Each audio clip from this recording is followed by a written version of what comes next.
welcome back to my YouTube channel.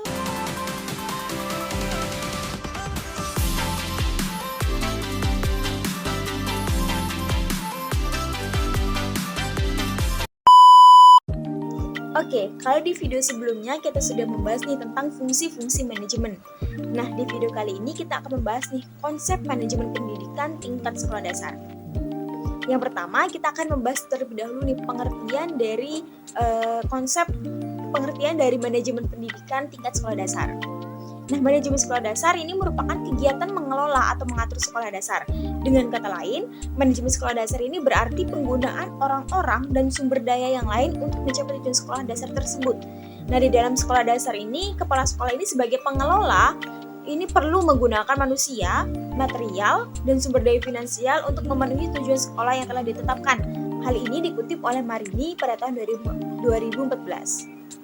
Marini juga mengutip mengatakan bahwa peran manajemen sekolah dasar ini terdiri dari 6. Yang pertama itu persiapan dan pengembangan pengajaran, bahan ajar, program, metode, dan penilaian. Kemudian yang kedua itu adalah berpartisipasi dalam pertemuan yang berhubungan dengan kurikulum sekolah atau administrasi serta organisasi sekolah.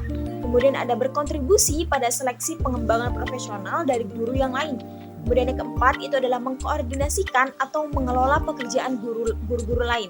Kemudian yang kelima itu adalah melakukan pengelolaan kegiatan yang berhubungan dengan kurikulum dan berpartisipasi pada bagian yang dibutuhkan di dalam review dan pengembangan fungsi sekolah.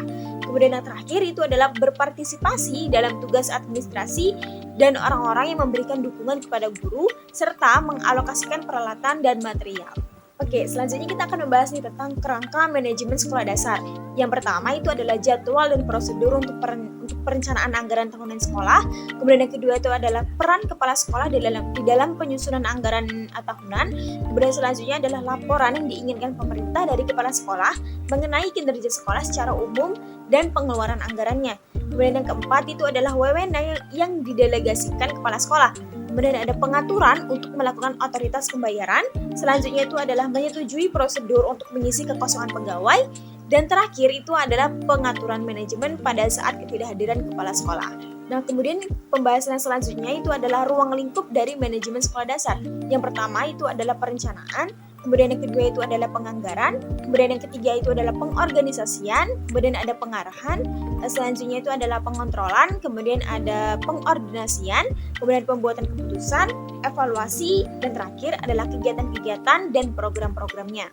Selanjutnya untuk menjadikan sekolah yang efektif ada beberapa hal yang harus diperhatikan nih. Yang pertama itu adalah kepemimpinan kepala sekolah yang memiliki tujuan, yaitu memiliki tujuan yang terarah.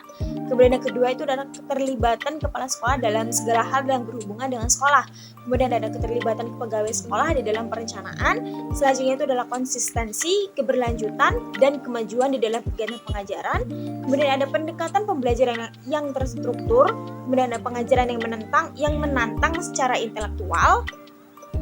Kemudian ada lingkungan yang berpusat pada pekerjaan dan iklim kerja yang positif, artinya memiliki lingkungan yang positif untuk belajar anak-anak. Kemudian ada tugas yang terdefinisi secara jelas. Kemudian ada komunikasi yang baik antara guru dan siswa. Kemudian ada catatan tertulis.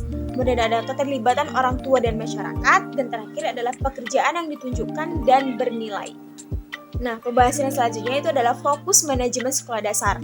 Fokus manajemen sekolah dasar adalah memberikan bekal kemampuan dasar kepada siswa untuk mengembangkan kehidupannya sebagai pribadi, anggota masyarakat, warga negara, dan anggota umat manusia serta mempersiapkan siswa untuk mengikuti pendidikan menengah.